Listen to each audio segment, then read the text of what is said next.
Hello guys, मेरा नाम है रजत प्रकाश और आपका स्वागत है हमारे यूट्यूब चैनल फिजिकल में। तो गाइस, आपको हमारे इस चैनल में बीएससी, एमएससी फिजिक्स के रिगार्डिंग जितने भी एंट्रेंस एग्जाम्स हैं उन सभी की प्रिपरेशन करवाई जाती है और उसी के साथ साथ जितने भी जॉब अपॉर्चुनिटीज हैं, चाहे वो गवर्नमेंट जॉब हो, असिस्टेंट प्रोफेसर की वैकेंसी हो या टीचिंग पोस्ट हो, साइंटिफिक ऑफिसर की वैकेंसी हो, जितने भी जॉब्स हैं उन सभी की नोटिफिकेशन आपको प्रोवाइड की जाती है।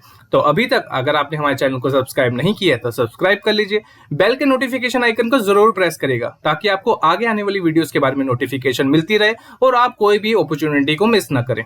तो आज की वीडियो बहुत ही इंपॉर्टेंट होने वाली है गाइस। सीएसआर नेट जून 2023 का जो फिजिकल साइंस का पेपर था, हम उसका मेमोरी बेस्ड जितने भी क्वेश्चन बन रहे हैं उसका सोल्यूशन लेके आए हैं। इस वीडियो में पूरा डिटेल में डिस्कशन करेंगे शुरू से लेकर अंत तक कि किस तरीके से अप्रोच करना था, क्या करेक्ट आंसर हो सकता है। तो अंत तक वीडियो को देखिएगा। मैंने इस वीडियो में स्टार्टिंग के पोर्शन में एप्टीट्यूड का पोर्शन रखा है जो कि हर एक स्ट्रीम के लिए कॉमन रहता है, तो हर कोई इस वीडियो को देख सकता है। उसके बाद फिजिकल साइंस के जितने भी क्वेश्चंस बनते हैं इसमें मैंने डिस्कस किए हैं। तो अगर आपको ये वीडियो अच्छी लगे तो लाइक करेगा, शेयर करेगा और बाकी स्टूडेंट्स के साथ भी फॉलो करेगा ताकि वो भी इस चीज का फायदा उठा सके। तो चलिए शुरू करते हैं दोस्तों वीडियो। तो आप जैसे कि देख सकते हैं दोस्तों, एप्टीट्यूड का क्वेश्चन मैं रख रहा हूं। यहां पर पूछा गया था क्वेश्चन कि 3 consecutive integers A B C add up to 15, then find the value of a-2 का स्क्वायर प्लस b-2 का स्क्वायर प्लस c-2 का स्क्वायर। तो आपको गिवन ऑप्शन थे दोस्तों कुछ इस तरीके से, जो कि पता लगे हैं मेमोरी में मे भी गलत ऑप्शंस गलत हो सकते हैं, पर कुछ इस तरीके का क्वेश्चन आया था। तो दोस्तों उसने बोला है कि 3 कंसेक्यूटिव कोई भी इंटीजर्स हो सकते हैं तो उसका सम मिला के 15 के बराबर होना चाहिए। तो हमने अज्यूम कर लिया कि लेट कर लेते हैं कि हमारे पास 3 इंटीजर क्या हो सकते हैं, x या x-1 या x+1, जिन सब तीनों का सम किसके बराबर है, 15 के बराबर है। तो अगर आप इसको सोल्व करेंगे दोस्तों तो आपका क्या रहेगा, 3x = 15, मतलब x की वैल्यू 5 आ जाएगी। तो आपके 3 इंटीजर वो कौन से हो सकते हैं, वो 5 को अगर आप इन तीनों में पुट करेंगे दोस्तों, इन तीनों में पुट करेंगे तो आपका आंसर क्या आ जाएगा, 4, 5 और 6। तो ये 3 कंसेक्यूटिव इंटीजर्स तो हैं, ठीक है। मतलब a की वैल्यू क्या हो जाएगी 4, b की वैल्यू हो जाएगी 5 एंड c की वैल्यू हो जाएगी 6, ठीक है। अब आपको क्या बोला था उसने कि अगर जो ए बी सी की वैल्यू है अगर आप इसमें इसको पुट कर देंगे तो क्या आंसर आना चाहिए। तो अगर आप इसको वैल्यूज को पुट कर देते हैं दोस्तों तो आपका आंसर क्या आ जाएगा, 4 + 9 + 16 = 29। तो 29 आप अगर देखेंगे तो सी ऑप्शन, अगर आपका 29 आंसर आ रहा है इसका मतलब आपका ये क्वेश्चन सही है, ठीक है। चलिए नेक्स्ट क्वेश्चन की तरफ मूव करते हैं दोस्तों। नेक्स्ट क्वेश्चन आया था कि आपके पास कोई 2 कॉम्बिनेशन गिवर थे नंबर के, ठीक है, कुछ इस तरीके से कि a = 162 का क्यूब प्लस 327 का क्यूब और b = 612 का क्यूब माइनस, ये माइनस है दोस्तों, -123 का क्यूब, ठीक है। तो उसने बोला था which one is divisible by 489, मतलब ये दोनों में से कौन सा 489 से डिविजिबल हो सकता है। तो ऑप्शंस आपको कुछ इस तरीके से थे कि या खाली ए ही डिविजिबल हो सकता है, या बी डिविजिबल हो सकता है, या दोनों ही डिविजिबल हो सकते हैं, या दोनों में से कोई भी डिविजिबल नहीं हो सकता। तो सिंपल तरीका तो यही था क्या कि इसको सोल्व करें, आप इसका क्यूब करके इसको सम करें। तो कुछ इतनी बड़ी रकम आ रही थी दोस्तों, 39217,311, ठीक है। अगर आप इसको 489 से डिवाइड करेंगे तो आपका डिविजिबल था वो। सिमिलरली अगर आप बी को भी सोल्व करते और आप इसका क्यूब करके माइनस करते तो कुछ इस तरीके की वैल्यू आती और ये भी डिविजिबल था दोस्तों। तो इसका आंसर जो था दोस्तों सी था, मतलब दोनों ही डिविजिबल थे, ठीक है। थोड़ा लेंथी था, इसका शॉर्ट ट्रिक भी हो सकता है, पर जिसको नहीं समझ आ रहा वो सिंपली एड अप करके क्यूब करके भी इसको कर सकता था, क्योंकि आप सीबीटी एग्जाम दे रहे हैं मतलब कंप्यूटर बेस्ड, तो वहां पर कैलकुलेटर अलाउड ही होता है, तो आप कर सकते हैं, ठीक है। तो आपका सी आंसर करेक्ट था। चलिए अब देखते हैं तीसरा क्वेश्चन दोस्तों। वहां पर कुछ इस तरीके से गिवन था कि 2 ट्रेपीजियम, आप देख सकते हैं ये 2 ट्रेपीजियम आपके पास हैं, are assimilated with each other, मतलब एक दूसरे के साथ जुड़ रहे हैं, मतलब अलाउ कर रहे हैं एक दूसरे को जुड़ने में, of the equal size to form a rectangle of area 2a + b, then what will be the value of height of the trapezium. मतलब आपको ये डायमेंशन दे दिए हैं, उसने लेंथ और ब्रेड्थ दे दिया आपको, उसने बोला हाइट क्या हो सकती है ट्रेपीजियम की, ठीक है। मतलब 2 अलग अलग ट्रेपीजियम हैं, उसके डायमेंशंस दे दिए गए हैं। अगर उसको आपस में जोड़ के एक रेक्टेंगल बनाया जाए जिसका एरिया क्या है 2a + b, तो वैल्यू क्या होगी हाइट की ट्रेपीजियम की, तो वो बताना है दोस्तों, रिजल्टेंट टेम्परेचर की, ठीक है ना। तो ऑप्शंस कुछ इस तरीके से गिवन हो सकते हैं, मे बी गलत भी हो, पर आपको अगर हाइट और डायमेंशन पता है, मतलब डायमेंशंस पता है तो आप सोल्व कर सकते हैं। तो कुछ इस तरीके का हो सकता है दोस्तों। सपोज कर लेते हैं कि अगर आपकी हाइट है ट्रेपीजियम की h, सपोज कर लेते हैं h ही होगा, ठीक है। तो एरिया ऑफ ट्रेपीजियम का तो फॉर्मूला पता होगा दोस्तों, half into sum of parallel side into height, ठीक है। Half into parallel side into height हो जाएगा। तो आप अगर पहले ट्रेपीजियम का एरिया निकालेंगे दोस्तों, तो आप सम ऑफ पैरेलल साइड देखेंगे क्या आएगा, ये क्या है 3b और 2a माइनस बी, ठीक है। तो अगर आप इसको पुट कर देंगे दोस्तों, इसका सम करेंगे तो क्या आ जाएगा, a प्लस बी आ जाएगा, 2a प्लस बी आएगा बेसिकली। तो 2 से 2 एक डिनोमिनेटर में कट जाएगा तो a प्लस बी बच जाएगा, इंटू h करेंगे तो दोस्तों ये आएगा। सिमिलरली आपके पास यहां पर था, आप देख सकते हैं 3a है और 2b माइनस a है दोस्तों, ठीक है ना। तो इन दोनों का सम करके जब इंटू h कर देंगे आप दोस्तों, तो आपके पास क्या आएगा, a plus B into h आ जाएगा। तो अकॉर्डिंग टू क्वेश्चन क्या था दोस्तों कि अगर इन दोनों ट्रेपीजियम को हम एड अप कर दें तो ये एरिया ऑफ द रेक्टेंगल के बराबर आएगा कुछ 2a प्लस बी के। तो इसको अगर आप सोल्व करेंगे दोस्तों, तो आपकी h की वैल्यू क्या आ जाएगी, 1 आ जाएगी। क्योंकि यहाँ पर क्या है, यहाँ पर देखिए ना a प्लस बी h है, दोनों सेम ही है, तो 2a प्लस बी h हो जाएगा और 2 से 2 कट जाएगा, a प्लस बी से a प्लस बी कट जाएगा, तो h इज इक्वल टू दोस्तों 1 आ जाएगा। तो हाइट 1 हो सकती है, ठीक है। तो कुछ इस तरीके का क्वेश्चन था। अगर आपका 1 आ रहा है तो आपका आंसर सही हो सकता है, ठीक है।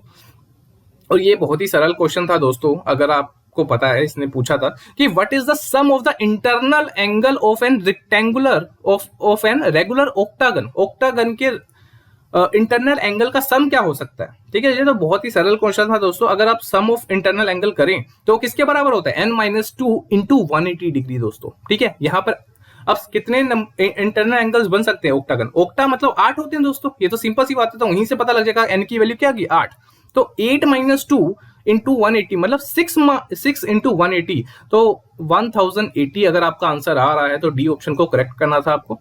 कोई भी ऑप्शन हो सकता है, रैंडम भी हो सकता है, ठीक है। पर आपका अगर 1080 आ रहा आंसर तो आपका आंसर सही था। तो ये तो बहुत ही सिंपल था, जैसे आपको टिक करना था, ठीक है। तो नेक्स्ट क्वेश्चन पे चलते हैं दोस्तों।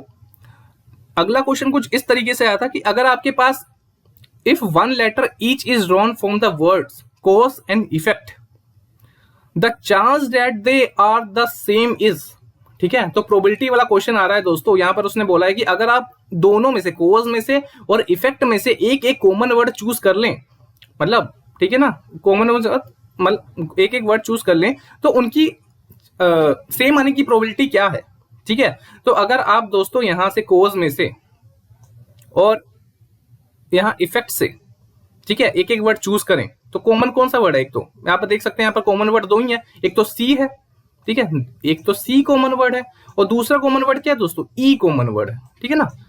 दोनों वर्ड में से दो कॉमन वर्ड क्या है, एक सी है एक और ई है। तो पहले सी को ले लेते हैं दोस्तों।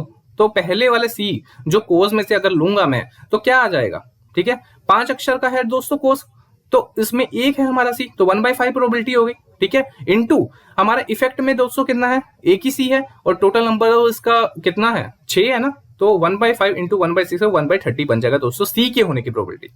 उसी तरीके से ई को देखेंगे दोस्तों, कोज में हमारा ई एक ही बार आ रहा है तो 1/5 हो जाएगा। अगर हम ई देखेंगे यहाँ पर इफेक्ट में तो 2 बार आ रहा है, ये ई और ये ई, तो 2/6 हो जाएगा, ठीक है ना। तो टोटल करेंगे दोस्तों तो 2/30 हो जाएगा। अगर दोनों का सम करते हैं दोस्तों, क्योंकि टोटल प्रोबेबिलिटी बतानी है कि दोनों के सेम होने के चांसेस कब हो सकते हैं, तो दोनों को एड अप कर देंगे दोस्तों, 1/30 प्लस 2/30, तो ये आंसर आपका क्या आ जाएगा 1/10 आ जाएगा दोस्तों। बहुत ही सरल था, आपको बस प्रोबेबिलिटी लगानी थी और कुछ नहीं करना था, ठीक है। चलिए अब नेक्स्ट क्वेश्चन में चलते हैं दोस्तों। क्वेश्चन कुछ इस तरीके से था कुछ कि सेक्शन हमारे पास है 4, ठीक है, 4 सेक्शन है हमारे पास ए बी सी डी, और सेक्शन ए में जो नंबर ऑफ स्टूडेंट्स हो सकते हैं 24, बी में 27 और सी में हमारे 30 और डी में 36 स्टूडेंट हो सकते हैं, ठीक है।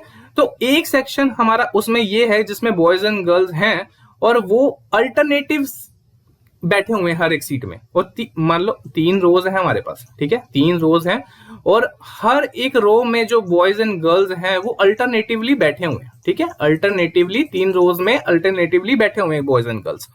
और कुछ इस तरीके से बैठे हैं कि पहली और आखिरी में लड़का ही होगा, मतलब बॉयज होगा, और बीच में गर्ल्स होंगी, अल्टरनेटिवली ये अरेंजमेंट होगी कुछ इस तरीके से, ठीक है। तो आपको बताना है कि कौन सा ऐसा सेक्शन होगा जो जिसमें ये अरेंजमेंट होगी, इस टाइप की अरेंजमेंट होगी। कुछ इस तरीके का क्वेश्चन आया था, ठीक है। तो कुछ इस तरीके का अरेंजमेंट बोल रहा है दोस्तों कि फर्स्ट और लास्ट सीट में बॉयज होगा और बीच में अल्टरनेटिवली बॉयज एंड गर्ल्स बैठे होंगे, ठीक है। तो सपोज कर लेते हैं, पहले तो ये तो पता कर ले कि एक रो में कितने लड़के और लड़कियां बैठेंगी, ठीक है, तभी तो अंदाजा लगा पाएंगे कि टोटल नंबर ऑफ स्टूडेंट्स किस सेक्शन में हो सकते हैं। सबसे पहले तो ये लगाना जरूरी है। अगर मान लेते हैं नंबर ऑफ गर्ल्स एक्स है, ठीक है, नंबर ऑफ गर्ल्स की गिनती क्या है, एक्स है, तो बॉयज क्या हो सकते हैं, x+1 हो सकते हैं, ठीक है। तो अगर मैं total number of students in a row की बात करूं तो क्या हो जाएगा, x+1 हो जाएगा। तो 2x+1 total number of students के बराबर हो जाएंगे दोस्तों। अब देखो दोस्तों, बात यहीं पर सिंपल हो जाती है कि 2x+1 है, तो मैं अब चेक कर सकता हूं इस बेसिस पे कि 3 रोज हैं और टोटल नंबर ऑफ हर एक जो मेरा है, कितने नंबर ऑफ मेरे स्टूडेंट्स हर एक बैच में है, ठीक है, सेक्शन में, सॉरी। तो मैं चेक कर सकता हूं, अगर मैं 1 पुट करूंगा, देखो हमारे पास नंबर क्या क्या है, ठीक है। पहले यहाँ पर लिख लेते हैं। यहाँ पर जो नंबर है हमारा दोस्तों, एक तो 24 स्टूडेंट हो सकते हैं, या तो 27 हो सकते हैं, या तो 30 हो सकते हैं, या तो 36 हो सकते हैं, ठीक है, ये हो सकते हैं। अब आप पुट करके खुद ही देख लो। अगर आप 1 पुट करेंगे तो 3 आएगा, 2 पुट करेंगे तो 5 आ जाएगा, ठीक है। एक्स की वैल्यू पुट कर रहा हूं मैं, ठीक है। अगर 3 पुट करेंगे, 3 + 2 6, 7 आ जाएगा। 4 पुट करेंगे, 8 + 1 9 आ जाएगा, ठीक है। 5 पुट 10 + 1 11 आ जाएगा, ठीक है। या 8 पर 16 + 1 17 हो जाएगा। 9 पर 18 + 1 19 आ जाएगा। तो सिमिलरली अगर आप ऐसे पुट करते रहेंगे दोस्तों, तो फाइनली आपके पास 27 आएगा, ठीक है। आप यहाँ पर पुट करके देखेंगे टोटल नंबर आप, ठीक है, 12 24 + 1 25 हो जाएगा। 13 + 2 26 + 1 27, ठीक है। तो उसी तरीके से आप पुट करके देखेंगे तो वो आ ही जाएगा। तो आप सिंपल एक चीज मिला के देखिए कि आपके हर एक रो में आपके पास 3 रोज हैं, ठीक है। और आप ये देखिए कि आपके पास ये जो 24 27 30 और 36, ठीक है, ये क्या है, ये सभी जो डिविजिबल है 3 से डिविजिबल है, ठीक है। मतलब ओड नंबर ऑफ स्टूडेंट्स हो सकते हैं हमारे पास। तो इसका मतलब ये है कि 3 रोज हैं और ओड नंबर ही है, मतलब ओड नंबर ही आएगा कुछ। तो किसी 3 को ओड नंबर से करेंगे तो ओड ही नंबर आएगा, तो मतलब कोई ओड नंबर ही होना चाहिए हमारा। तो अगर आप देखेंगे इस तरीके की सीटिंग अरेंजमेंट होगी, ठीक है, मतलब हर एक रो में अगर क्या ऐसा करें कि हमारा वो वाला नंबर आ जाए, तो 3 9 27, ठीक है। हर एक रो में 9 बच्चे हों अगर, और 3 रो हैं तो 27 हमारी बनती है। तो ऑब्वियस ही बात है हमारा ये बनता है, ये वाला 27 बन जाता है। मोटा मोटा अप्रोक्सीमेशन तो वहीं से मिल जाता है हमारे, ठीक है। तो आप देख सकते हैं इस तरीके का सीटिंग है। फर्स्ट और लास्ट में हमारा बॉय है, बाकी बीच में गर्ल है। तो पूरी अरेंजमेंट बन जाती है दोस्तों। 27 हमारा आंसर आ जाता है। तो सेक्शन बी हमारा करेक्ट आंसर होगा उस केस में, ठीक है। चलिए अब हम देखते हैं दोस्तों, ये भी क्वेश्चन आया था। ये इसमें कुछ डाउट हो सकता है कि ये जो हमारा इक्वेशन है वो सही है कि गलत है, ठीक है, पर कुछ इस तरीके से ही हमें सोच से मिला है। तो मे भी चलिए देखते हैं कि what is the product and the number of capital letters and the number of small letters of the English alphabet in the following text. उसने बोला कि कितने स्मॉल लेटर्स हैं इस इंग्लिश अल्फाबेट के और कैपिटल लेटर्स हैं, उन दोनों का प्रोडक्ट करने पर हमें फाइनली कितना जोड़ मिलता है, मतलब फाइनली कितना कौन सा रिजल्टेंट मिलता है। तो आप देख सकते हैं हमारे पास, अगर आप इसको देखोगे, ये स्मॉल सी है दोस्तों, बाकी ये कैपिटल सी है, ठीक है, ये कैपिटल बी है, कैपिटल एच है, स्मॉल आर है, स्मॉल यू है, स्मॉल के है, ठीक है। और यहाँ पर कैपिटल एस है, कैपिटल टी है, स्मॉल वी है, स्मॉल एक्स है, स्मॉल आर है, स्मॉल डी है, ठीक है, कैपिटल एल है, कैपिटल एन है। तो इस तरीके के आपको मैंने कैपिटल बता दिए और स्मॉल बता दिए। तो आप काउंट करोगे तो टोटल कैपिटल लेटर्स आपके कितने हैं, 9 है, और total number of small letters कितने हैं दोस्तों, 7 है। तो दोनों का प्रोडक्ट करेंगे 9 × 7 तो 63 आंसर आ जाएगा दोस्तों। तो D is the correct answer, ठीक है। तो 63 अगर वैल्यू कहीं पर भी आ रही है, maybe option A B C कहीं पर भी हो सकता है, पर आपका अगर 63 आ रहा है, अगर ऐसे अकॉर्डिंग अगर आप देखो, आपको याद आ रहा हो, तो यही आंसर हो सकता है, ठीक है। चलिए अब नेक्स्ट क्वेश्चन की तरफ चलते हैं। The squares in the following sketch are filled with digits 1 to 9 without any repetition, such that the number in the 2 horizontal rows add up to 20 each. What number appears in the square labeled A in the vertical column?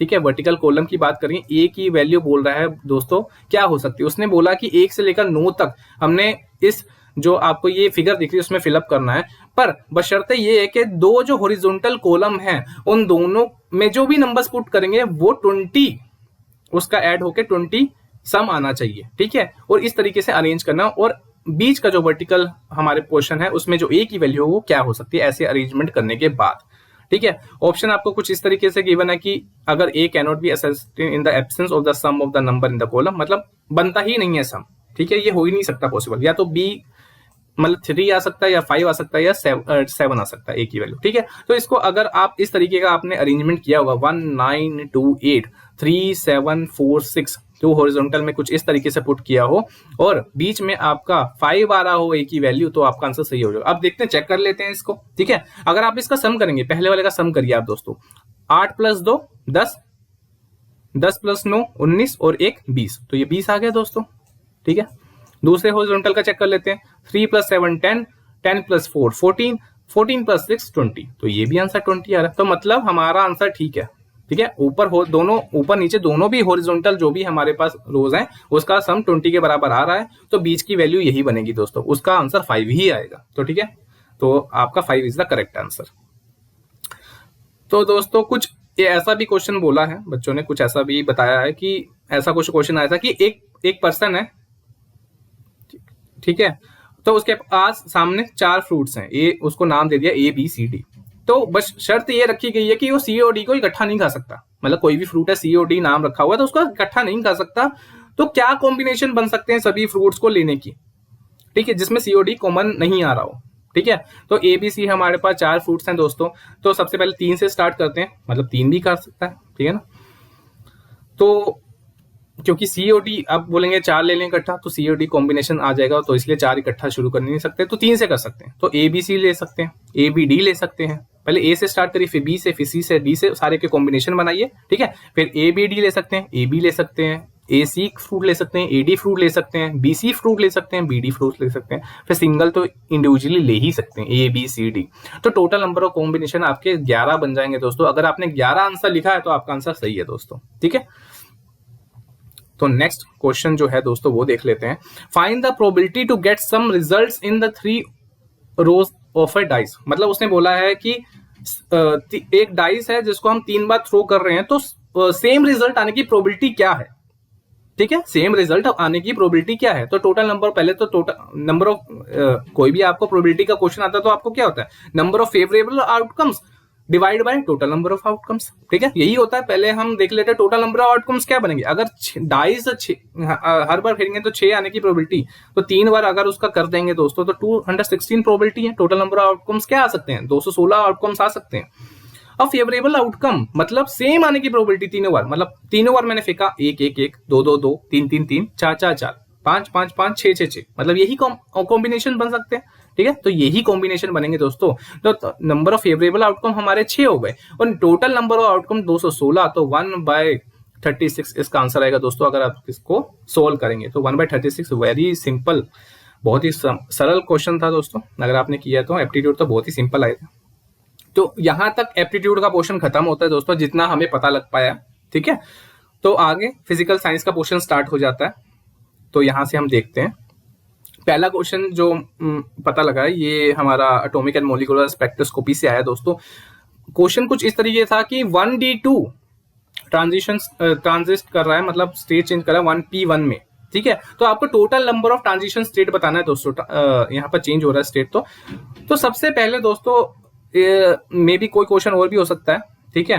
तो ऐसा कोई अगर ratio में हो, non integer हो, तो वो भी अलग बात है, पर कुछ इस तरीके का है। तो आपको एक कॉमन ट्रिक बता देता हूं दोस्तों, जो आप सभी के लिए एप्लीकेबल होगी। तो याद रखना दोस्तों, अगर total number of transition state या कंपोनेंट पता करने हो तो आपको देखना है, अगर आपका delta J not equal to 0 हो तो उस केस में जो आपके पाई कंपोनेंट हो गए दोस्तों वो 2j + 1 के बराबर हो जाते हैं, और टोटल कंपोनेंट हमारा 3 × पाई हो जाएगा। मतलब जो पाई आप यहां से कैलकुलेट करोगे उसको 3 से मल्टीप्लाई कर देना, ठीक है।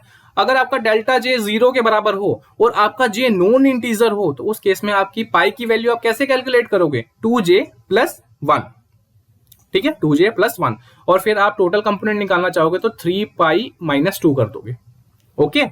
उसी तरीके से डेल्टा जे अगर इज इक्वल टू 0 हो और डेल्टा जी और जे की वैल्यू इंटीजर हो, तो उस केस में पाई की वैल्यू जो आप 2j से लोगे और टोटल कंपोनेंट आप 3 इंटू पाई कर दोगे। ठीक है, अब कहोगे जे कैसे पता लगेगा सर? तो ये जे की वैल्यू दोस्तों ये नीचे जो आपके डिनोमिनेटर में दी है, मतलब सब्सक्रिप्ट में ये है, वो है। ठीक है, तो डेल्टा जी इस केस में क्या निकलेगा दोस्तों? 2 - 1, तो 1 आ जाएगा। मतलब क्या है दोस्तों? नॉन जीरो है और ऊपर से इंटीजर भी था। ठीक है, तो आपका ये वाला लगेगा दोस्तों, नॉन जीरो था क्योंकि ये सब में जीरो था, तो ये तो लगेगा नहीं। तो ये वाला रूल आपने अप्लाई करना था इस केस में। ठीक है, तो टोटल पाई कंपोनेंट यहां से पता लग गया दोस्तों। ठीक है, जो जे की वैल्यू आपकी क्या थी?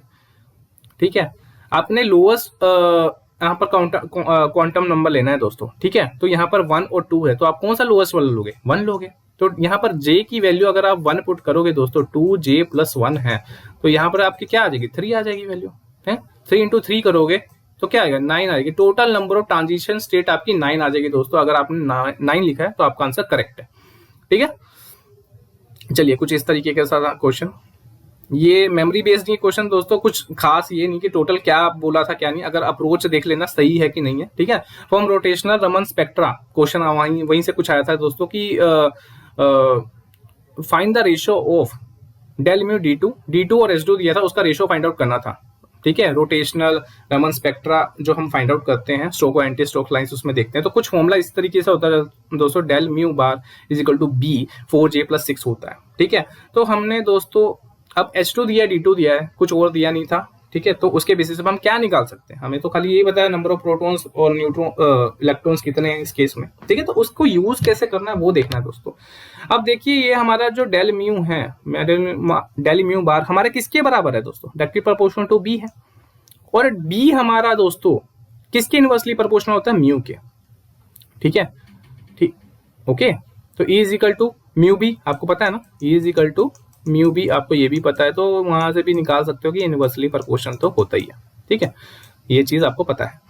तो म्यू किसके बराबर? रिड्यूस मास जो होता है दोस्तों, रिड्यूस न्यूक्लियर मास जो होता है हमारा क्या होता है? म्यू = me × कैपिटल है, ये मास of electron, mass of nucleus होता है बेसिकली, तो अपॉन me + m होता है। तो अगर आपको S2 को निकालना दोस्तों, एक प्रोटॉन होता है।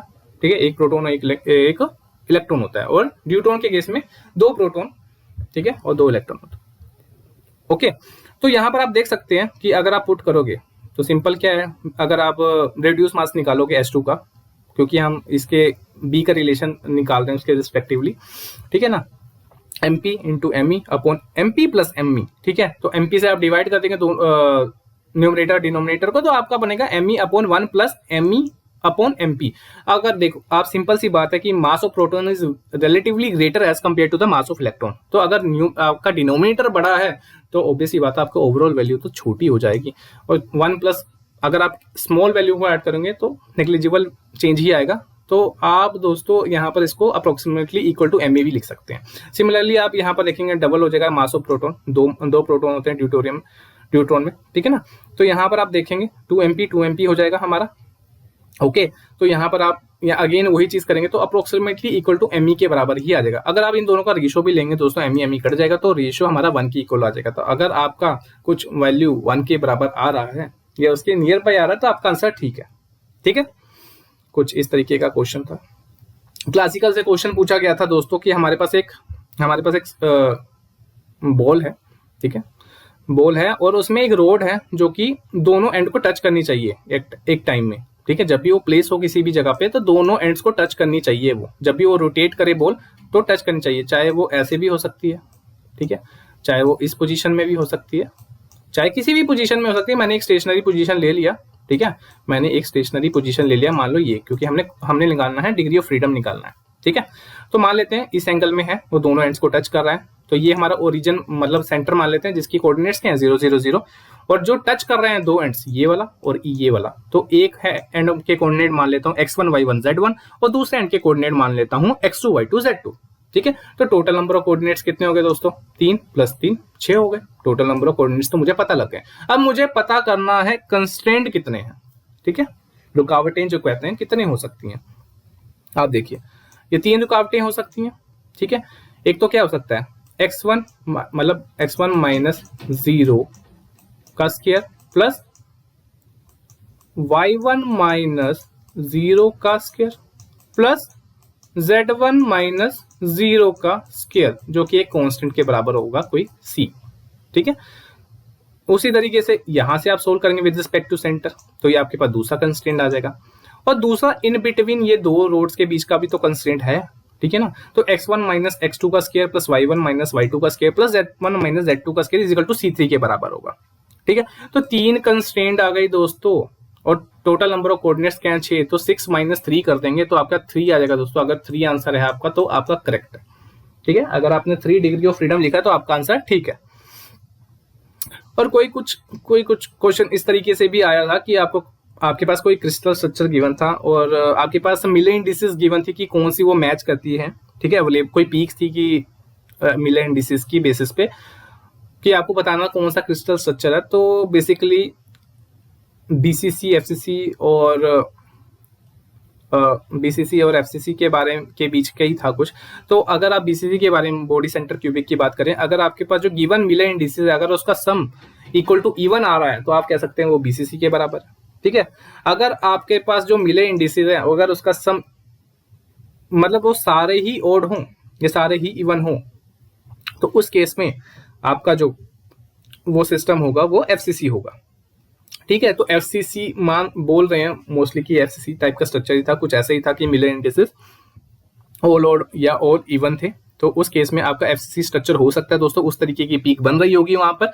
ठीक है, तो अगर आपका मिक्स्ड आता है, ठीक है 2 1 0 मान लेते हैं, ये इवन है, ये ओड है, ये इवन है, तो उसका कॉम्बिनेशन नहीं बनेगा, तो ये एफसीसी नहीं हो सकता। तो एफसीसी ही होगा आंसर उसका। कुछ ऐसी ही पीक आई थी वहां पर सेम, और सारे ओड या सारे इवन वाले। ठीक है, तो आप चेक कर लिएगा अगर आपने कुछ इस तरीके का किया होगा तो।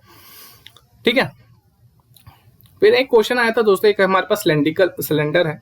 ठीक है, तो उसने बोला था कि करंट कुछ इस डायरेक्शन में मूव कर रहा है, आपको पॉइंटिंग वेक्टर की डायरेक्शन बतानी है दोस्तों कि कहाँ हो सकती है। ठीक है ना, तो अगर करंट इस डायरेक्शन में मूव कर रहा है दोस्तों, तो हमारा जो मैग्नेटिक फील्ड है, अगर आप मैक्सवेल राइट एंड थंब लगाएं तो क्या होगा, कुछ इस डायरेक्शन में होगा। ठीक है, Maxwell right and thumb rule लगाएंगे तो आपका मैग्नेटिक फील्ड क्या होगा, इस डायरेक्शन में होगा।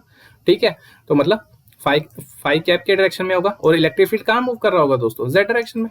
ठीक है ना, तो आपके पास दोस्तों पॉइंटिंग वेक्टर का फॉर्मूला क्या होता है, Poynting vector is equal to E vector cross B vector upon mu nought. ठीक है, तो ई का आपको पता है दोस्तों। ठीक है, आपके पास पता है ई का वैल्यू क्या है, जो डायरेक्शन है जेड कैप है, और जो हमारा जो बी का है वो फाइव कैप है। ठीक है, अपॉन म्यू नॉट। तो आप अगर इसका करेंगे क्रॉस प्रोडक्ट तो माइनस रो कैप आएगा। ठीक है, जो इस डायरेक्शन में ये बता रहे हैं। ठीक है, आप देख सकते हैं इस डायरेक्शन में आपका वो आना चाहिए डायरेक्शन पॉइंटिंग वेक्टर। तो ये अगर आपका माइनस आर रो कैप आ रहा है आंसर, तो आपका आंसर करेक्ट है दोस्तों। कुछ इस तरीके का क्वेश्चन था शायद, आप देख लीजिएगा। ठीक है, मैंने यहाँ पर कोऑर्डिनेट्स भी बना दिए उसके बेसिस पे कि इस डायरेक्शन में आपका बनना चाहिए था। ठीक है, और कोई क्वेश्चन ऐसा बाइसेक्शन के बेसिस पे भी आया था दोस्तों। ठीक है, बाइसेक्शन के बेसिस पे आया था, आपके पास फंक्शन गिवन था x³ माइनस x² माइनस 1। ये न्यूमेरिकल टेक्निक्स का बहुत ही सिंपल क्वेश्चन है। ठीक है, तो आपको हिट एंड ट्राई लगाना होता है दोस्तों। यहाँ पर आपको चेक करना होता है कि माइनस प्लस के बीच के कहाँ पर आंसर लाई कर सकता है। सबसे पहले x इक्वल टू 1 पुट करेंगे तो फंक्शन की वैल्यू क्या आ जाएगी, -1 आ रही है दोस्तों। x इक्वल टू 2 पुट करेंगे तो फंक्शन में 2 पुट करेंगे तो 3 आ रहा है। मतलब -1 मतलब 1 और 2 के बीच में कहीं ना कहीं आपका आंसर लाई करेंगे, क्योंकि आपका देखिए ना चेंज हो गया ना, -1 था फिर प्लस पॉजिटिव में आके थी, तो कहीं ना कहीं आंसर 1 और 2 के बीच में लाई करेगा। ठीक है, तो आप x नोट निकालते हैं, कैसे लेते हैं दोस्तों, दोनों का सम डिवाइड बाई 2 कर देते हैं। ठीक है, जो आपने लिया था इनिशियल आपका जो अप्रोक्सीमेशन 1 और 2 उसके बीच का सम डिवाइड बाई 2 एवरेज लेना है बेसिकली, तो 3/2 होगा। अब इस 3/2 को आपने फिर अगेन इसमें पुट करना है, तो आपका आंसर क्या आ रहा है दोस्तों, 1/8। ठीक है, पॉजिटिव आया मतलब। ठीक है, अगेन आपको पुट करके देखना है दोस्तों। ठीक है, अब आपको 1 और 3/2 के बीच में करके देखना है। ठीक है, पहले आपकी फर्स्ट इनिशियल अप्रोक्सीमेशन 1 थी, और आप जब चेंज होके शिफ्ट होके आए तो 3/2, पहले 1 और 2 था फिर 3/2 आया। अब इन दोनों के बीच में देखना है दोस्तों। ठीक है, तो अगेन आप अब क्या करेंगे, अगेन एक अप्रोक्सीमेशन लेंगे, x nought is equal to 1 plus 3/2/2, तो 5/4 आ जाएगा दोस्तों। अब इस 5/4 को अगेन इस इक्वेशन में पुट करेंगे, ये वाली इक्वेशन में।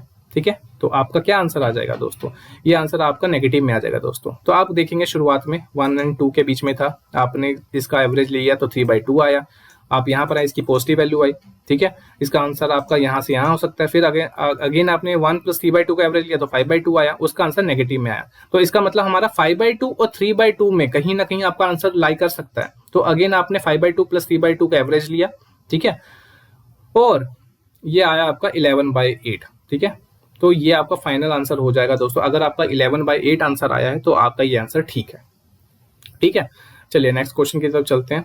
अगेन इसकी वैल्यूज हमें याद नहीं है दोस्तों, ठीक है, कि कुछ इस तरीके का आया था कि आपके पास E1 E2 वेक्टर गिवन था, B1 B2 वेक्टर गिवन था। उसने बोला था फाइंड द पॉइंटिंग वेक्टर। तो आपको पॉइंटिंग वेक्टर का फॉर्मूला पता है दोस्तों, S1 vector is equal to E cross B by mu nought, ठीक है। तो आपको दोनों का इंडिविजुअली पॉइंटिंग वेक्टर निकाल लेना था और दोनों का सम कर देना था बस, ठीक है। तो वैल्यूज पता नहीं है, कुछ इस तरीके का हो सकता है। आप वैल्यूज को पुट करके देख लीजिएगा, अगर आपको याद हो, किसी बच्चे को भी याद हो, तो आप उसका सोल्यूशन कर सकते हैं आराम से, ठीक है। कुछ इस तरह का फॉर्मूला मैंने बता दिया, अप्रोच बता दिया, बाकी आप फाइंड आउट कर सकते हैं। चलिए नेक्स्ट क्वेश्चन की तरफ देखते हैं। टू सिस्टम्स phi1x और phi2x2 having asymmetric potential well, ठीक है, दो हैं वेव फंक्शन और वो असिमेट्रिक पोटेंशियल वेल में है, ठीक है। Determine the expectation value of x1 और x2, ठीक है, उन दोनों का प्रोडक्ट का एक्सपेक्टेशन वैल्यू निकालना, ठीक है। हमारे पास दो एनर्जी लेवल्स n = 1 और n = 2। हमारा वेव फंक्शन कुछ इस तरीके से है, total wave function phi1x1 phi2x2। आपको निकालना है दोस्तों इसका एक्सपेक्टेशन वैल्यू, ठीक है। कुछ इस तरीके से आप एक्सपेक्टेशन निकालते हैं, x1 का अलग से इंडिविजुअली वेव फंक्शन के phi1 के कॉरेस्पॉन्डिंगली और x2 का phi2 के कॉरेस्पॉन्डिंगली। तो असिमेट्रिक वेल पोटेंशियल है दोस्तों। इसमें सिंपल एक ट्रिक लगेगी, अगर आपने क्वेश्चन सोल्व किए हैं सिंपली ग्रिफिथ से या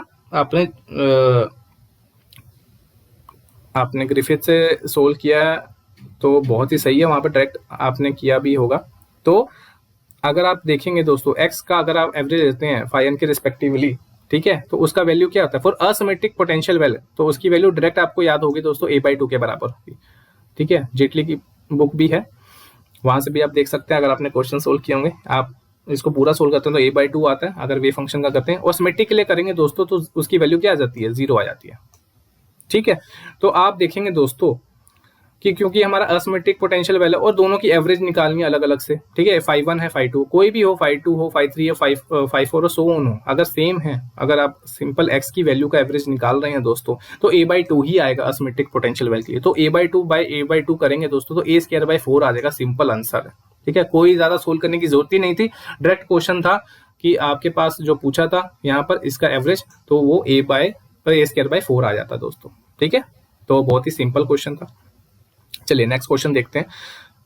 consider a system having 4 particles having the value En is equal to n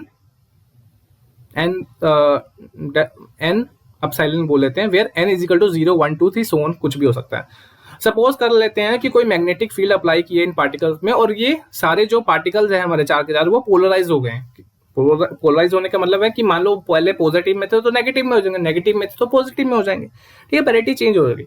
तो find the value of the difference of जब वो पोलराइज नहीं थे और जब वो पोलराइज हो गए, मतलब ग्राउंड स्टेट से में थे जब पार्टिकल हमारे इनिशियली, और जब मैग्नेटिक फील्ड अप्लाई की तो पोलराइज होने के बाद जब वो एक्साइटेड स्टेट में गए होंगे तो उन ग्राउंड स्टेट में जो एनर्जी थी और पोलराइज होने के बाद एक्साइटेड स्टेट में चले गए, उन दोनों उसकी एनर्जी का डिफरेंस क्या होगा वो हमें बेसिकली पूछा गया था, ठीक है। क्वेश्चन समझ आ गया आपको? कुछ इस तरीके का क्वेश्चन आया था।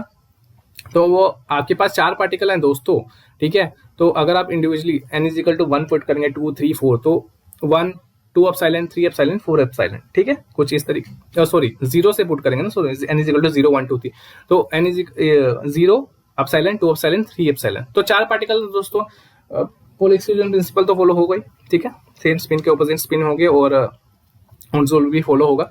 तो हमारे हमारे सब शेल में आ सकते हैं, 2 पार्टिकल्स हमारे आ सकते हैं, ऑपोजिट स्पिन के आ सकते हैं, अकोमोडेट कर सकते हैं वो, ठीक है ना। तो फर्स्ट और सेकंड एनर्जी लेवल में हमारा होगा। तो जब पोलराइज नहीं था, मैग्नेटिक फील्ड नहीं लगाया, तो टोटल एनर्जी क्या होगी दोस्तों ग्राउंड स्टेट एनर्जी में 2 × 0 है ना, 2 पार्टिकल्स हैं into energy level plus 2 × epsilon, तो हमारे पास 2 अपसाइलन आ जाएगा दोस्तों, पहले वाली तो एनर्जी 0 हो जाएगी। तो ग्राउंड स्टेट में जब हमारा पार्टिकल था तो टोटल एनर्जी क्या थी दोस्तों, 2 अपसाइलन थी।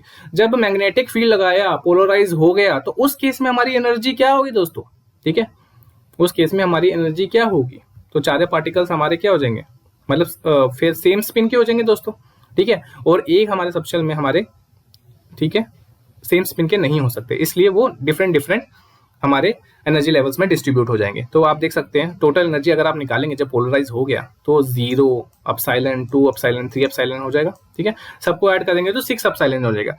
तो जब पोलराइज हो गया और जब पोलराइज नहीं था, दोनों का माइनस कर देंगे, डिफरेंस निकालेंगे तो क्या होगा, 6 अपसाइलन माइनस 2 अपसाइलन, तो 4 अपसाइलन आंसर आना चाहिए था दोस्तों आपका। अगर आपका 4 अपसाइलन आंसर आया तो इसका मतलब आपका आंसर सही है, ठीक है। चलिए दूसरा क्वेश्चन देखते हैं दोस्तों। पार्शियल वेव एनालिसिस के बेसिस पे क्वेश्चन आया था दोस्तों। एस वेव था जिसमें आपको एंगल दिया था 4 डिग्री और परपेंडिकुलर स्कैटरिंग एंगल दिया था L = 1 के लिए थीटा 1 जो था 12 डिग्री दिया हुआ था। आपको डिफरेंशियल क्रॉस सेक्शन निकालना था दोस्तों, उसके बेसिस पे ग्राफ का क्वेश्चन पूछा था। सबसे पहले आपको फॉर्मूला पता होना चाहिए, ठीक है। जो D sigma bye D scattering है वो किसके बराबर होता है, स्कैटरिंग एम्पलीट्यूड के स्केयर के बराबर होता है, ठीक है। ये आपको पता होगा डिफरेंशियल क्रॉस सेक्शन का जो फॉर्मूला होता है। तो एफ निकालना जरूरी है, मतलब स्कैटरिंग एम्पलीट्यूड निकालना जरूरी है। तो F = 1/k summation L = 0 to infinity 2L + 1 exponential iota lambda L sign lambda L PL cos θ, ये इसके बराबर होता है दोस्तों, ठीक है। अब आपको किसके लिए देखना है, 0 और 1 के लिए देखना है। L की वैल्यू 0 और 1 गिवन है, ठीक है। तो आपको इतना इन्फिनिटी तक नहीं जाना, 0 और 1 के लिए सोल्व करेंगे तो L की वैल्यू 0 रखेंगे दोस्तों, तो पहले ये आ जाएगा टर्म, ठीक है, जो ये आया, और 1 पुट करेंगे तो आपके पास ये आ जाएगा, ठीक है। जैसे कि मैंने बोला स्कैटरिंग एम्पलीट्यूड के मोड का स्क्वायर होता है, तो आप देख सकते हैं यहाँ पर जो आपका पास एंगल है वो cos θ है दोस्तों। तो यहाँ पर आपने cos θ लिख लिया, d sigma bye d cos θ = f mode का स्क्वायर। अगर आप इसको सोल्व कर लेते हैं दोस्तों, f मोड का स्क्वायर करते हैं और इसको ओपन करेंगे तो कुछ इस तरीके की टर्म मिलेगी दोस्तों, ठीक है। ये बिल्कुल सिंपल मल्टीप्लिकेशन है, इसके डीपली जाने की जरूरत नहीं है। तो अब हम देखेंगे कि ग्राफ कुछ किस तरीके, ग्राफ का क्वेश्चन आया तो ग्राफ पे फोकस करते हैं। d sigma bye d cos θ हमारा y एक्सिस पे है और x एक्सिस पे हमारा जो एंगल है, ठीक है। तो 0 पाई और π/2 ये 3 एंगल में हम देखेंगे। अगर आप 0 पुट करते हैं दोस्तों, cos θ अगर आप 0 पुट करते हो, cos 0 1 होता है, तो सारा टर्म मोस्टली आपका एडअप ही हो रहा है। यहाँ पर ये भी 1 हो जाएगा, ये भी 1 हो जाएगा, साइन में कोई भी एंगल नहीं है दोस्तों, ठीक है। तो cos में पुट करेंगे, cos 0 1 हो जाता है, तो मैक्सिमम टर्म ही आएगी। तो कहीं ना कहीं यहाँ से स्टार्ट होगा जब cos की वैल्यू 0 होगी, ठीक है। जब cos की वैल्यू π/2 पुट करेंगे दोस्तों, π/2 पुट cos 90 क्या होता है, 0 हो जाता है। तो मतलब कुछ टर्म आपके एलिमिनेट हो जाएंगे, तो आपको वो डिक्रीज होना स्टार्ट हो जाएगा दोस्तों, कुछ इस तरीके से, ठीक है। और जब हम cos की वैल्यू पाई पुट करेंगे तो -1 आ जाएगा दोस्तों, ठीक है। cos कह रहा है तो यहाँ पर कहीं पर +1 भी हो जाएगा, कहीं पर -1 है, कुछ +1 है, तो कुछ तो 1-2 टर्म कटेंगी, पर एक्सपोनेंशियल डिक्रीज ही होगा। तो कुछ इस तरीके का आपका आएगा दोस्तों, 0 पे मैक्सिमम, पाई पे थोड़ा कम, और π/2 में थोड़ा डिक्रीजिंग स्लोप आएगा, ठीक है। तो कुछ इस तरीके का अगर आपका डायग्राम बनता है दोस्तों, इसका मतलब आपका सही है। अगर आपने ऐसा कोई ऑप्शन चूज किया, कुछ इस तरीके का ही बन रहा होगा, ठीक है, तो देख लीजिएगा। और यहाँ पर इंटीग्रेशन का बहुत ही सिंपल क्वेश्चन आया था मैथमेटिकल फिजिक्स में, 0 to infinity exponential -x into sine x dx, ठीक है। तो ये था आपको सोल्व करना था दोस्तों। ये तो गामा इक्वेशन से सिंपल सोल्व हो जाना था। साइन x को अगर आप ओपन करते हो, e iota x minus e minus iota x by 2y होता है, ठीक है। आप इसको सिंपली यहाँ पर पुट कर देंगे, ठीक है, प्रोडक्ट करेंगे तो आपका कुछ इस तरीके का फॉर्म बनता है। आपको पता है दोस्तों, गामा इक्वेशन मैंने लिख भी दिया आपके लिए, अगर आपने ये यूज किया सिंपली आप सोल्व कर सकते हो। 0 to infinity आपका दिख सकता है xn e minus alpha x dx, ये तो आपका gamma n+1 upon alpha n+1 के बराबर होगा। तो आप इसको सोल्व करेंगे तो आपकी वैल्यू हाफ आनी चाहिए दोस्तों, ठीक है। सिंपल इंटीग्रेशन था इसलिए मैंने इसको सोल्व नहीं किया, आप खुद सोल्व करके देखिएगा, वैसे आपका आंसर हाफ आ जाना चाहिए था, ठीक है। तो ये आपका सही आंसर है। चलिए नेक्स्ट मूव करते हैं। आपके पास एक गिवन मैट्रिक्स थी दोस्तों, ठीक है, ये भी मैथमेटिकल फिजिक्स का क्वेश्चन है। गिवन मैट्रिक्स थी आपके पास 3 -1 2 -1 2 0 2 0 1। अगर उसने बोला कि आपकी अगर कैरेक्टरिस्टिक इक्वेशन क्या थी, m³ plus alpha m square plus beta m plus 3a equal to 0, तो आपको बताना था अल्फा और बीटा की वैल्यू क्या है, ठीक है। आपके पास गिवन ऑप्शन कुछ इस तरीके से थे, आपको बताना था कि अल्फा और बीटा की वैल्यू क्या हो सकती है। आपको कैरेक्टरिस्टिक इक्वेशन पता है दोस्तों, m माइनस लैम्डा i का डिटरमिनेंट इक्वल टू 0 के बराबर आप कर दोगे, तो आप कुछ इस तरीके से इसको सोल्व करोगे, जैसे कि इसको ओपन करते हैं, ठीक है। इसको सोल्व करोगे दोस्तों तो आपकी कुछ इस तरीके की आपकी इक्वेशन बन जाएगी। अगर आप इसको अपने गिवन कैरेक्टरिस्टिक इक्वेशन के साथ कंपेयर करोगे दोस्तों, तो आपकी जो अल्फा और बीटा की वैल्यू क्या आ जाएगी, अल्फा इज इक्वल टू -6 और बीटा इज इक्वल टू 6। ठीक है, आप देख सकते हैं अल्फा इज इक्वल टू -6 और बीटा इज इक्वल टू 6, यहाँ पर अल्फा और बीटा है यहाँ पर। ठीक है, तो यहाँ से कंपेयर करोगे तो अल्फा बीटा की वैल्यू मिल जाएगी। ठीक है, तो बहुत ही सिंपल क्वेश्चन था ये। ठीक है, तो बी ऑप्शन जो भी यहाँ पर गिवन है तो वो सही था वो। ओके, चलिए नेक्स्ट क्वेश्चन देख लेते हैं दोस्तों। एक असिमेट्रिक पोटेंशियल वेल गिवन था, उसका पर्टुर्बेशन की वैल्यू गिवन थी दोस्तों, एचपी की value lambda epsilon cos pi X upon L. तो first order correction to the ground state energy के रिस्पेक्टिवली आपको पूछा था, बहुत ही सिंपल था, फॉर्मूला ही लगाना था आपको और कुछ नहीं करना था आपको। ठीक है, एचपी की वैल्यू पर्टर्बेशन की वैल्यू गिवन थी दोस्तों, आपको बोला था असिमेट्रिक पोटेंशियल है तो -L/2 से L/2 के बीच में 0 पोटेंशियल होगा, अदरवाइज इनफाइनाइट होगा। ठीक है, ये तो आपको कंडीशन पता ही है। तो ग्राउंड स्टेट एनर्जी के लिए फर्स्ट ऑर्डर करेक्शन का जो पर्टर्बेशन के लिए आपका आ जाता है दोस्तों, क्या होता है, En1 इज इक्वल टू, यहाँ पर यह आपका जो पर्टर्बेशन है वो आ जाएगा, और साइन स्टेट है हमारा जो ही है, क्योंकि हमारा फर्स्ट ऑर्डर है दोस्तों, phi is equal to √2/L cos pi X upon L हो जाएगा। ठीक है, ये तो आपको पता है।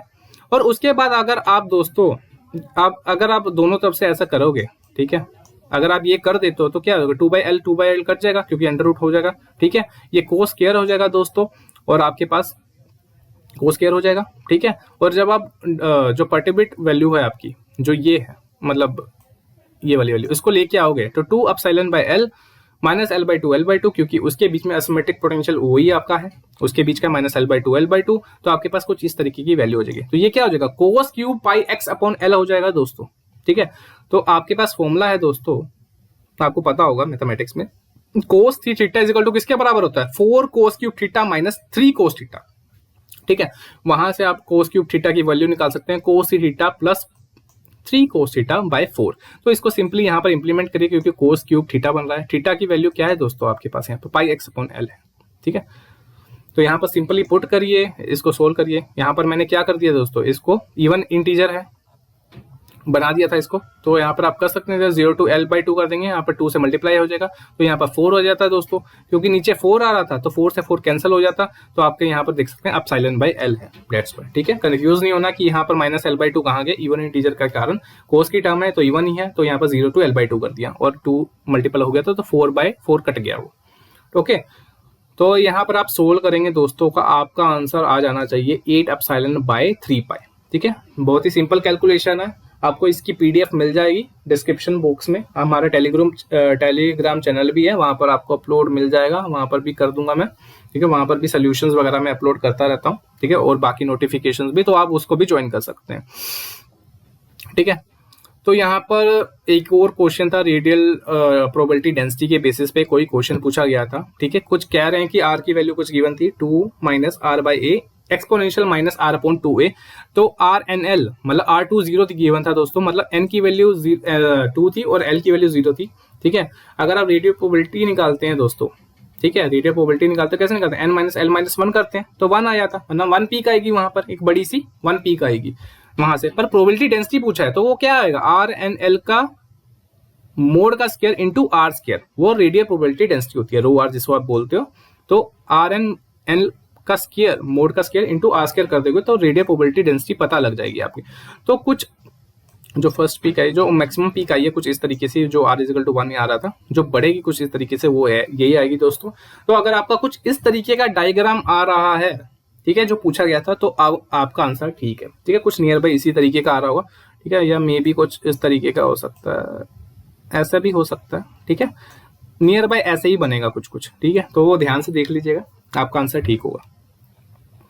चलिए नेक्स्ट क्वेश्चन देख लेते हैं दोस्तों, फर्मियोन्स का है ये, स्टैटिस्टिकल मैकेनिक्स से पूछा गया क्वेश्चन है।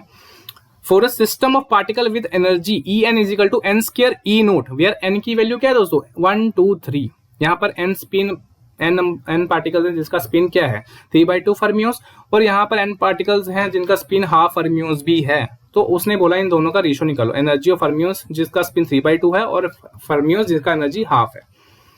ठीक है, तो सबसे पहले एनर्जी लेवल को हम डिफाइन कर लेते हैं। ठीक है, आपके पास दोस्तों डिफाइन कर लेता हूं इसको मैं। ठीक है, n नंबर ऑफ स्टेट हो सकते हैं, हम 3-4 ही बनाते हैं यहाँ पर, ठीक है। तो यहाँ पर n स्क्वायर ई नोट था दोस्तों, ठीक है। तो 1 2 3 पुट करेंगे, 1 पुट करेंगे, 2 पुट करेंगे तो 4 ई नोट, 3 पुट करेंगे तो 9 ई नोट, 4 पुट करेंगे तो 16 ई नोट, ठीक है। आप करना चाहते हो तो 16 ई नोट भी लिख लो, ठीक है, कोई दिक्कत वाली बात नहीं है। अगर हम 3/2 फर्मियोन्स की बात करें दोस्तों, तो स्पिन अगर हम मल्टीप्लिसिटी की बात करें तो क्या होता है, 2s + 1 होता है स्पिन मल्टीप्लिसिटी जो होता है। तो यहाँ पर s की वैल्यू 3/2 है दोस्तों, तो 2 × 3/2 + 1 करेंगे तो 4 आ जाएगा। मतलब 4 हमारा 3/2 का जो फर्मियोन है जिसका स्पिन है वो एक लेवल में आ सकता है। सिमिलरली अगर हम देखें हाफ फर्मियोन की बात करें, वो फर्मियोन जिनका स्पिन हाफ है, अगर उसकी हम मल्टीप्लिसिटी निकालें तो वो क्या आएगा, 2s + 1, तो s की वैल्यू हाफ है दोस्तों, 2 × हाफ + 1 कर देंगे तो 2 आ जाएगा। मतलब एक एनर्जी लेवल में दो फर्मियोन जिनका स्पिन हाफ है वो अकोमोडेट कर सकते हैं, ठीक है। यहां से हमें एक चीज पता लगी, ये क्लियर हो गया। उसके बाद क्या करना था दोस्तों, हमारे पास 4 फर्मियोन्स थे जिनका स्पिन 3/2 था, वो अकोमोडेट कर सकते हैं हर एक लेवल में। तो 4 ई नोट, ठीक है, 4 ई नोट जिसका एनर्जी था वो E naught 4 E naught 4 E naught 9 E naught and so on करके सभी के साथ अकोमोडेट कर सकते हैं, ठीक है। हर एक एनर्जी लेवल में 4 फर्मियोन कर सकते हैं जिसका स्पिन 3/2 है। तो इस तरीके से मैं लिख सकते हैं, मल्टीप्लाई कर दूंगा मैं 4 ई नोट, हर एक एनर्जी लेवल का मैंने ई नोट कॉमन ले लिया, 1 4 9, अगर 4 पुट करूंगा 16 आ जाएगा, फिर एंड सो ऑन मैं इंक्रीज करता रहूंगा तो वो वैल्यू बढ़ती रहेगी, ठीक है। सिमिलरली अगर मैं हाफ स्पिन फर्मियोन्स की बात करूं तो उस हर एक एनर्जी स्टेट में 2 हमारे हाफ स्पिन फर्मियोन अकोमोडेट कर सकते हैं। तो उसी तरीके से 2 से मल्टीप्लाई किया और हर एक एनर्जी के साथ अगर मैं लूंगा तो कॉमन ही आ जाएगा ई नोट, तो उसको बाहर ले लिया। तो आप देख सकते हैं अगर मैं इसका रेशियो लूंगा तो ये वाला टर्म तो मेरा कैंसिल आउट हो ही जाएगा दोस्तों, दोनों, है ना। तो आप देखेंगे 3/2 की वैल्यू क्या थी 4, हाफ की थी 2, तो 4/2 तो 2। तो अगर आपका रेशियो 2 आ रहा है दोस्तों तो आपका आंसर ठीक है। बहुत ही सिंपल क्वेश्चन था, आपको बस थोड़ा प्रोबेबिलिटी टाइप का निकालना था आंसर, और कुछ नहीं था, ठीक है। चलिए नेक्स्ट क्वेश्चन देखते हैं। आपके पास हैमिल्टोनियन गिवन था दोस्तों, h = P1 P2 + Q1 Q2। आपको लैग्रेंजियन की वैल्यू निकालनी थी। आपको लैग्रेंजियन और हैमिल्टोनियन का रिलेशन पता है दोस्तों, L = ∑i pi qi dot minus h, ठीक है। तो आपको सबसे पहले इसको कन्वर्ट करना है दोस्तों qi को, ठीक है ना। आपके पास 2 हैं दोस्तों, P1 है और P2 है, Q1 है Q2 है, तो आपको 2 टर्म से इसको करना पड़ेगा Q1 Q2 के बेसिस पे, ठीक है। तो इसको पहले एलेबोरेट कर लीजिए सिंपल फॉर्म में, अपने हैमिल्टोनियन को लैग्रेंजियन के फॉर्म में कन्वर्ट करिए। तो यहाँ पर P1 Q1 dot plus P2 Q2 dot कर दीजिए, ठीक है ना। ये बन गया आपके पास, और हैमिल्टोनियन का एज इट इज यहाँ पर पुट कर दीजिए। तो आपके पास कुछ इस तरीके का इक्वेशन आ गया। अब आपको Q1 डॉट और Q2 डॉट निकालना पड़ेगा, ठीक है ना। तो उसका आपका कन्वर्जन पता है दोस्तों, Q1 dot = curl H / curl P1 होता है। तो आपको पार्शियल डिफरेंशिएशन करना है विद रिस्पेक्ट टू P1 और P2 करना है, तो आपको Q1 डॉट और Q2 डॉट मिल जाएगा। तो Q1 डॉट = P2 के बराबर है और Q2 डॉट = P1 के बराबर है। आपने इन दोनों की वैल्यूज को यहाँ पुट कर देना है दोस्तों। तो आपके पास लैग्रेंजियन फाइनली कुछ इस तरीके का आएगा। जब आप इसको सोल्व करेंगे तो आपके पास P2 P1 minus Q1 Q2 आ जाएगा, ठीक है। अब P2 की वैल्यू क्या थी दोस्तों, P2 की वैल्यू थी हमारे पास Q1 डॉट और P1 की वैल्यू थी Q2 डॉट, ठीक है। तो आप इसको कन्वर्ट कर देंगे एंड फाइनली आपका जो आंसर आएगा कुछ ये आएगा कि Q1 dot Q1 dot Q2 dot minus Q1 Q2। अगर आपका ये आया है तो आपका आंसर ठीक है दोस्तों, ठीक है। चलिए नेक्स्ट में दूसरा ये पूछा गया था दोस्तों कि आपके पास नॉन इंटरेक्टिंग बोसोन्स है 2 डायमेंशनल में, जहां पर E की वैल्यू, ठीक है, डिस्पर्शन एनर्जी रिलेशंस के बेसिस के बताएं। जो एनर्जी जो आपकी गिवन है, जो अगर E और K के बीच में रिलेशन होता है वो डिस्पर्शन रिलेशन होता है दोस्तों, डिस्पर्सिंग मीडियम में होता है। तो E K मतलब डेंसिटी ऑफ स्टेट्स का क्वेश्चन है दोस्तों ये। तो E K = C root of mod of K। तो आपको specific heat at constant volume की बताना था किसके बराबर हो सकता है, किसके डायरेक्टली प्रोपोर्शनल हो सकता है। तो दोस्तों बहुत ही सिंपल था कि आपको पता है E किसके बराबर होता है डायरेक्टली, K S के बराबर होता है। और S क्या है दोस्तों, S हमारे पास क्या है, स्पिन हाफ होता है, ठीक है। तो आपको पता है ये 2 डायमेंशनल है दोस्तों, ठीक है ना। ये आपका जो है ये सिस्टम क्या है, 2 डायमेंशनल, D की वैल्यू भी पता है। तो आपको रिलेशन पता है दोस्तों स्पेसिफिक हीट और टेम्परेचर के बेसिस पे, ठीक है। तो CV डायरेक्टली प्रोपोर्शनल टू किसके बराबर है, T D/S। D की वैल्यू आपको पता है 2 है दोस्तों, S की वैल्यू पता है आपको हाफ है, तो 2/½ तो T की वैल्यू क्या हो जाएगी दोस्तों, पावर में 4। तो CV डायरेक्टली प्रोपोर्शनल टू, अगर आपका 4 आ रहा है दोस्तों, तो आपका आंसर सही है। ठीक है, तो आपकी वैल्यू 4 आनी चाहिए। चलिए नेक्स्ट क्वेश्चन देखते हैं। आपके पास एक सिस्टम है दोस्तों, आपके पास 2 स्प्रिंग है और बीच में 2 मासेस टके हुए हैं आपके पास। ठीक है, मान लेते हैं उन दोनों का, उनका जो स्प्रिंग कांस्टेंट K गिवन है, उनका जो डिस्प्लेसमेंट है पहले वाले का वो x1 है और दूसरे वाले का डिस्प्लेसमेंट जो हुआ है दूसरे मास के कारण वो x2 हुआ है। तो आपको नॉर्मल मोड निकालना है दोस्तों। ठीक है, ओमेगा की वैल्यू निकालनी थी आपके पास। तो स्मॉल ऑसिलेशन का क्वेश्चन आया क्लासिकल मैकेनिक्स के में, तो उसमें सबसे पहले आप निकालेंगे दोस्तों। सपोज कर लेते हैं कि डिस्प्लेसमेंट जो फर्स्ट स्प्रिंग में हुआ तो x1 है और सेकंड स्प्रिंग में जो हुआ है डिस्प्लेसमेंट वो x2 हुआ है। तो आपको काइनेटिक एनर्जी निकालनी है कि पोटेंशियल एनर्जी निकालनी है। ठीक है, टोटल एनर्जी किसके बराबर होती है? Kinetic plus potential. तो आपको दोनों सिस्टम के काइनेटिक एनर्जी को सम करना है। ठीक है, हाफ m x1 डॉट का स्क्वायर। ठीक है, x डिस्प्लेसमेंट होता है, उसका डेरिवेटिव करेंगे तो वेलोसिटी आ जाएगा, हाफ mv स्क्वायर है ना 2 है हमारे पास डिस्प्लेसमेंट, तो हाफ m x1 का square plus half m x2 का स्क्वायर डॉट। तो इसका अगर आप मैट्रिक्स निकालते हैं दोस्तों, आपको मैट्रिक्स पता होनी चाहिए कैसे निकालते हैं ये। ठीक है ना, कर्ल स्क्वायर t और यहाँ पर कर्ल x डॉट, यहाँ पर आपका मैट्रिक्स चेंज होगा। यहाँ पर दोस्तों, यहाँ पर 1 1 हो सकता है, 1 2 2 1 2 2। तो ठीक है, आपको ये पता होगा। ठीक है, ये वाले से आप करेंगे तो मैट्रिक्स निकाल सकते हैं आप। तो यहाँ पर मैट्रिक्स सोल्व करेंगे तो m0 0 m आ जाएगा। सिमिलरली आप पोटेंशियल आपको पता है दोस्तों, इसका पहले वाले सिस्टम का जो पोटेंशियल होगा हाफ k x1 का स्क्वायर, क्योंकि पहले सिंगल था, फिर दोनों अटैच्ड भी हैं डिस्प्लेसमेंट में, तो half k x1 minus x2 का स्क्वायर आ जाएगा। v की वैल्यू आपने ये लिखी होगी। अब इसको सोल्व करेंगे तो कुछ इस तरीके का आएगा। अब इसका भी आपको पता है दोस्तों, जो मैट्रिक्स सोल्व करेंगे यही कुछ आएगा आपका, है ना, xij होगा यहाँ पर। ठीक है, 1 1 2 1 1 1 2 2 1 2 2, यहाँ से आप डेरिवेटिव करेंगे इसका, यहाँ पर वैल्यूज पुट करेंगे तो आपके पास 2k माइनस k आ जाएगा। जिसको नहीं पता मैं बता देता हूँ, ऐसे ही करते हैं सॉल्व इसको। ठीक है, एंड फाइनली आपको t और v की वैल्यू मिल गई आपके पास मैट्रिक्स की फॉर्म में। ठीक है, अगर आप इसका सोल्व करते हैं दोस्तों, v minus omega square t is equal to determinant is equal to 0 के बराबर होता है। अगर ये कंडीशन सेटिस्फाई होगी तभी जाके आप नॉर्मल मोड निकाल सकते हैं। फिर उसके बाद अगर फर्स्ट ओवरटोन सेकंड ओवरटोन भी पूछता है, पर वो तो नहीं पूछा आपको पूछा एंगुलर फ्रीक्वेंसी जो नॉर्मल मोड है। ठीक है, अगर आप सोल्व करोगे तो आपके पास फाइनल इक्वेशन कुछ इस तरीके से आती है। फिर आप क्वाड्रेटिक इक्वेशन की तरह इसको सोल्व करेंगे। ठीक है, omega square is equal to 3km। ठीक है, minus B plus minus B square minus 4ac upon 2a, ये आपको पता है कैसे निकालते हैं। ठीक है ना, तो आपको जस्ट वो निकालना है एंड फाइनली आपका जो आंसर आएगा omega is equal to √3 plus √5/2 into √k/m। ये आपका आंसर है दोस्तों। अगर आपका ये आंसर आए तो बिल्कुल सही है। ठीक है, बिल्कुल सोल्व करके दिया आपको, आप देखिएगा, मैच करके देख लेगा। अगर आपको कोई भी स्टेप में प्रॉब्लम हो आप पूछ सकते हैं। ठीक है, चलिए नेक्स्ट क्वेश्चन देखते हैं दोस्तों। ये आपको इंटीग्रेशन आया था, ये डायरेक्ट डेल्टा फंक्शन का क्वेश्चन आया था इंटीग्रेशन के बेसिस पे, -∞ टू इन्फिनिटी। अब आपका क्वेश्चन क्या है दोस्तों, 2 पावर में -x का mode by pi delta of sine x dx।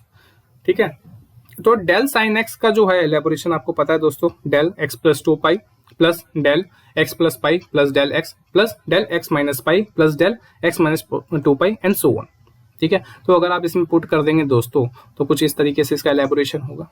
ठीक है, आपको पता है del x plus 2 pi is equal to 0 करेंगे तो x की वैल्यू -2 पाई अगर आपको पुट करके देखनी पड़ेगी। Similarly x equal to minus pi यहाँ पर पुट करेंगे, x equal to 0, x equal to pi, x equal to 2 pi. आपको बारी बारी यहाँ पर पुट करके इसको खोलना पड़ेगा, तब जाके आपकी इंटीग्रेशन सोल्व होगी। ठीक है, ये आपको पता है। सबसे पहले x इक्वल टू मतलब 0 तो आया होगा, आप देखेंगे x इक्वल टू 2 पाई और -2 पाई या माइनस पाई और प्लस पाई में कोई फर्क नहीं पड़ेगा क्योंकि मोड में अंदर। ठीक है, तो माइनस तो रहेगा ही रहेगा, जो था वही वैल्यू यहाँ पर आ जाएगी। तो कुछ इस तरीके का आपका सीरीज खुल जाएगा दोस्तों। ठीक है, अब यहाँ पर क्या करेंगे आप, 2 0 तो 1 होगा, किसी भी टर्म का जो पावर होता है 0 होगा तो आपकी वैल्यू क्या हो जाती है, 1 के बराबर हो जाती है। ठीक है ना, 1 प्लस 2 कॉमन ले लेंगे दोस्तों हर किसी में, तो half plus 1/4 so on up to infinity. तो ये जीपी सीरीज बन रही है दोस्तों।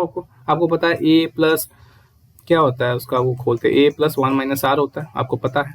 a हमारा फर्स्ट टर्म होता है, ठीक है, और r क्या होता है, रेशो होता है सेकंड बाय फर्स्ट का, तो 1/4/1/2 करेंगे तो हाफ ही आता है दोस्तों। ठीक है ना, तो यहाँ पर आप देखेंगे दोस्तों, इसको सोल्व करेंगे तो आपका आ जाएगा आंसर 3 आएगा। ठीक है, सबको सोल्व कर दिया आपका, तो इंटीग्रेशन की वैल्यू जो डायरेक्ट डेल्टा फंक्शन के बेसिस पे आई थी, तो इसका आंसर 3 आना चाहिए। ओके, बहुत ही सिंपल क्वेश्चन था। चलिए नेक्स्ट क्वेश्चन देख लेते हैं। ये कैनोनिकल ट्रांसफॉर्मेशन के बेसिस पे था दोस्तों, ठीक है। आपको x की वैल्यू गिवन थी अल्फा p बाई एक्स और p की वैल्यू थी बीटा x का स्क्वायर। तो उसने बोला ये ट्रांसफॉर्मेशन कब कैनोनिकल हो सकती है, जब आप इसका खोलेंगे दोस्तों, ठीक है ना, इसका खोलेंगे ये canonical transformation is equal to 1 के बराबर आ जाए तो वो आंसर आपका सही हो जाएगा, है ना। तो ये बहुत ही सिंपल था, आपको पता है ये ट्रांसफॉर्मेशन कैनोनिकल के लिए सेटिस्फाई होनी चाहिए condition curl x by curl x by curl p by curl p minus curl x by curl p into curl p by curl x is equal to 1 के बराबर। तो आप इसको सोल्व करेंगे दोस्तों, आपके पास जो इक्वेशन है, ठीक है, x और p को इसके बेसिस पे, तो आपका क्या आ जाएगा 1 + 2 alpha beta is equal to 0। तो आपका जो ऑप्शन कोई भी गिवन हो सकता था, पर आपका 1 + 2 अल्फा बीटा आ गया इज इक्वल टू 0, तो आपका आंसर करेक्ट है, ठीक है। ये याद रखिएगा, ये चीज बहुत ही सिंपल था। उसके बाद कुछ क्वेश्चन था कि एनर्जी की value Vf into H cut into के है, 3 डायमेंशनल सिस्टम है दोस्तों। उसने बोला था कि जो फर्मी एनर्जी लेवल है is directly proportional to n alpha. तो अल्फा की वैल्यू पूछी थी दोस्तों उसने, ठीक है। तो आपको पता है again E is directly proportional to K, ठीक है, के की पावर समथिंग, तो वो हमारा डी बाई एस होता है, एस बाई डी सॉरी, ठीक है। तो यहाँ पर एस की वैल्यू क्या गिवन है दोस्तों, यहाँ पर एस की वैल्यू क्या गिवन है 1 के बराबर है, ठीक है। और डी की वैल्यू हमारे पता ही है कि 3 डायमेंशनल है, तो E F is equal to N S by D होता है दोस्तों। ये तो आपको पता है, फर्मी एनर्जी लेवल जो डायरेक्टली प्रोपोर्शनल क्या होता है, एन एस बाई डी होता है। तो एस पता है दोस्तों 1, यहाँ से पता लग गया, ठीक है, यहाँ से पता लग गया हमें जो इसका रिलेशन होता है। और डी की वैल्यू 3 डायमेंशनल दी गिवन है, तो n इज इक्वल टू 1/3, तो अल्फा की वैल्यू 1/3 आ जाएगी आंसर दोस्तों। ये तो बहुत ही डायरेक्ट आंसर था आपका, तो ये रिलेशन से आप बता सकते हैं, ठीक है। हमेशा याद रखना ई डायरेक्टली प्रोपोर्शनल टू के एस बाई डी होता है। के की वैल्यू हमारे पास गिवन थी यहाँ पर 1, तो डायमेंशनल हमें पता था 3, 1/3 कर देंगे तो अल्फा की वैल्यू आ गई, ठीक है। नेक्स्ट क्वेश्चन देखते हैं दोस्तों। हमारे पास एक 2 डायमेंशनल क्वांटम हार्मोनिक ऑसिलेटर है जिसकी वैल्यू यहाँ पर एच की वैल्यू गिवन है, ठीक है, टोटल एनर्जी गिवन है, ठीक है, P square by 2m plus half M omega square x square आपको पता होती है, पर 2 डायमेंशनल है तो अलग अलग करके इसको दी है। उसने बोला the degeneracy of the energy level with energy 27/2 H cut omega क्या हो सकती है, ठीक है। तो आपको डी जनरेसी फाइंड आउट करने सबसे पहले इसको खोलना पड़ेगा दोस्तों, इसका पूरा इलेबोरेशन करना पड़ेगा। एच की वैल्यू आपके पास ये है, ठीक है, आपको पता है half M omega square x square होता है, ठीक है ना। तो यहाँ पर आप देखेंगे जो ये इक्वेशन है पी एक्स स्क्वायर, यहाँ पर हाफ एम होना चाहिए, तो यहाँ पर 2 से मल्टीप्लाई डिवाइड करेंगे, ठीक है ना। आप देखेंगे p square by 2m plus half M omega square x square, x वाली टर्म एक तरफ करेंगे, ये वाली टर्म एक तरफ कर ली और ये वाली टर्म एक तरफ कर देंगे दोस्तों, ठीक है ना। पी स्क्वायर बाई 2m, तो यहाँ पर आप देखेंगे 2 से डिवाइड और मल्टीप्लाई करेंगे क्योंकि हमें नीचे हाफ चाहिए, 2 से मल्टीप्लाई और नीचे ऊपर डिवाइड करेंगे और मल्टीप्लाई करेंगे तो ये 4 हो जाएगा। तो मतलब 2 ओमेगा का स्क्वायर इंटू वाई स्क्वायर, ये हो जाएगा 2 ओमेगा का स्क्वायर इंटू वाई स्क्वायर होगा, तभी तो हमारा ये फॉर्म बन पाएगा जो बनना चाहिए पोटेंशियल एनर्जी का, ठीक है। तो यहाँ पर ओमेगा की वैल्यू जो सेकंड वाले इक्वेशन में वो 2 ओमेगा है दोस्तों, ये याद रखना, ठीक है। अगर आपको एनर्जी निकालनी होती है, आपको क्या पता है ना कि हार्मोनिक ऑसिलेटर का जो होता है एनर्जी क्या होता है, n plus half H cut omega होता है, ठीक है। तो यहाँ पर आप देख सकते हैं सिंपली हमारे पास क्या बनेगा इसका energy n plus half H cut omega, पर यहाँ पर ओमेगा की वैल्यू 2 ओमेगा दोस्तों, तो ये ध्यान रखिए n y plus half h 2 omega हो जाएगा यहाँ पर, ठीक है, ये याद रखिएगा। क्योंकि एनर्जी की डीजनरेसी निकालें तो एनर्जी के इक्वेशन को उसी के अकॉर्डिंग मॉडिफाई करना पड़ेगा जो हमें टोटल एच की वैल्यू गिवन है, ठीक है। अगर आप इसको सोल्व करेंगे, ओपन करेंगे तो N X plus half plus N 2 N Y plus 1 H cut omega हो जाएगा। तो यहाँ पर आप देखेंगे N X plus 2 N Y plus 3/2 H cut omega आ गया।